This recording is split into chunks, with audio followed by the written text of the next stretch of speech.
It's just really solid police work and collection of evidence, documentation by officers that really put this case. A months-long investigation that led to the shooting of a self-proclaimed serial killer by LMPD SWAT team was laid out by department officials today. This is Wave News at 5. I'm Myra, and sorry, Brian has the evening off. The video and the details of the crimes may be disturbing for some viewers. Wave News reporter Logan Perone joins us from Louisville's Wyandotte neighborhood, where the deadly police shootout unfolded. And where I'm standing exactly is where SWAT surrounded this home roughly 2 weeks ago. And if you take a closer look, you can still see what appears to be 2 bullet holes on one of the sides of the house. Inside was a man that police say killed one homeless man and stabbed another right around Christmas. Today, officials went into great detail about their investigation and talked about the one detail that helped them close this case. Drop the gun!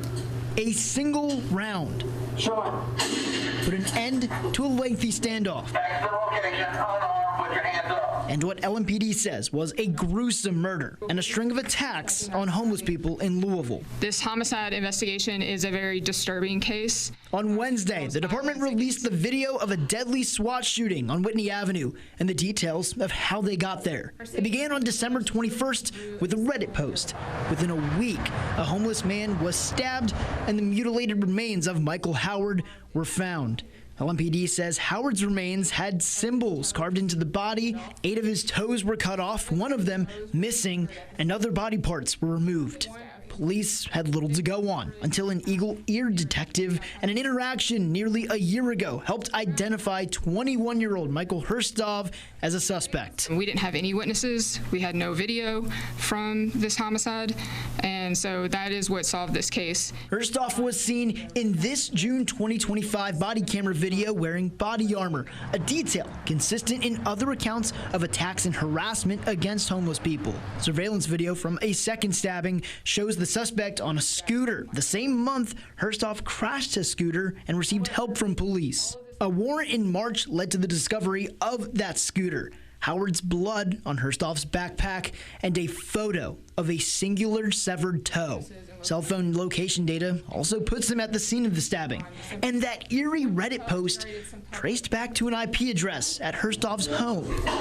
The same one SWAT swarmed on May 14th. For nearly half an hour, Herstov fired off shots, striking neighboring homes and cars. At one point, he called 911 himself. When Herstov eventually came out, he failed to put down his gun before police took the fatal shot. LMPD leadership commended the actions of every officer and detective in this case. These officers were serving a very high-risk warrant on an individual accused of an extremely violent homicide, and they immediately came under gunfire in a residential neighborhood in the middle of the day, and they knew what to do, and they took care of business. The department is now looking into other similar cases to see if the murder by Herstov was a one-off, or if he is connected to more victims. Drop the gun! LMPD said in their investigation that they found connections between Herstov and chat rooms, though they did not find any other known suspects, any other known connections here in Louisville. Do we know anything about his prior run-ins with police?